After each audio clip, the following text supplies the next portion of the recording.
congratulations on your Oscar nomination. Oh, thank you. Very well deserved Thank you. for this film because it's 1,000% you're getting Oh, nominated. you're talking. Oh my gosh!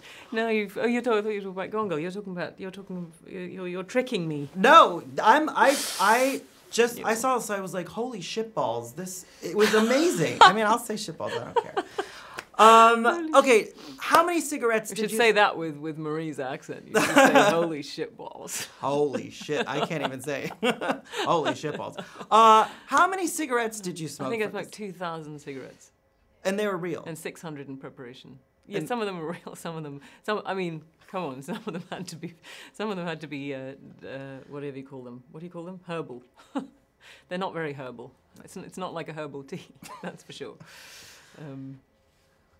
So I had to. I feel I've always been a not very good smoker in movies before, and I thought, okay, I cannot take on this role without really knowing my stuff about lighters, cigarettes, ashing, inhalation. And then there was a point where I was doing a party scene, and I inhaled deeply, and then I took a swig of my vodka, obviously not vodka, but and I thought, I haven't exhaled yet. Okay, this will be cool. If I can now exhale after the swig of my vodka, then I know I've really got this down, and I could. So yeah. Anyway, I know it's a bit of a dated skill now. It's not exactly the year in which to say I've successfully become a smoker. Well, you pulled it off. Thank you. All right, let's say you were a journalist. I'm going to Yes. make you yourself a journalist. How far would you go? Is it in you? Do you have it in you?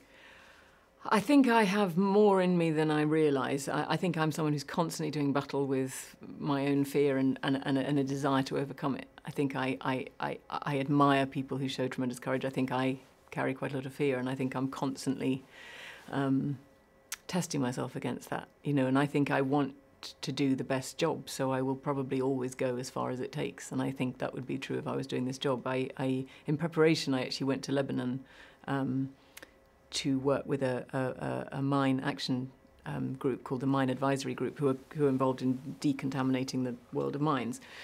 And obviously Lebanon was quite a recent war zone, and there are areas that are still considered very, very dangerous. And I agreed to go there and see the work of this group. And on the night before, I was terrified. I went on the British Council website, and the areas that I was going were the areas they say absolutely do not go. High risk of terrorism, many car bombings. And I thought, okay, I really actually don't want to go. I've got 2 small children, I don't have to go. And I got on the plane, So it was a test of myself in preparation for Marie, because I wanted to test my own courage, I suppose. And then it was interesting because I saw how quickly your idea of normal recalibrates.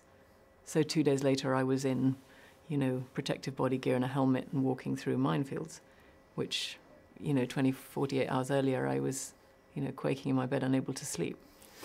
And that must have been the case with Marie too, that suddenly you're in the most dangerous situation on earth, but it is your current normal and you operate within those parameters. I mean, and now you're in a Diane Keaton suit. There's many faces. That's what's so confusing. I guess with all the stuff that's going on in the world today, and all the stuff Marie saw, and even stuff you saw when you were over in Lebanon, how do we find optimism? How do we find optimism in this world? That is such a good question, because Marie, she was tremendously optimistic. She was a huge romantic and a great optimist. And it doesn't mean she was naive. She was certainly not naive, but she found hope everywhere, and she had hope that people back at home would listen and would care. I think she never lost the idea that fundamentally, humanity does care, and we will care about the plight of each other.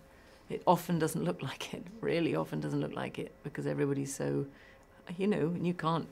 The other thing she would never do was criticize somebody who didn't feel the way she did. She was not a kind of, virtue basher. She wasn't trying to get everybody to be on side. She was just saying, this is the truth as I see it. And somehow she was so compelling that people listened. Just wrapping it up, how do you see the truth, personally? Well, it's my true north. I mean, that's sort of the way that's kind of the way I operate, is this my truth?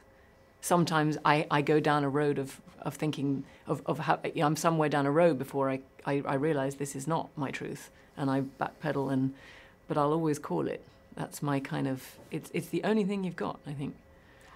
Thank you so much. I fucking love this movie.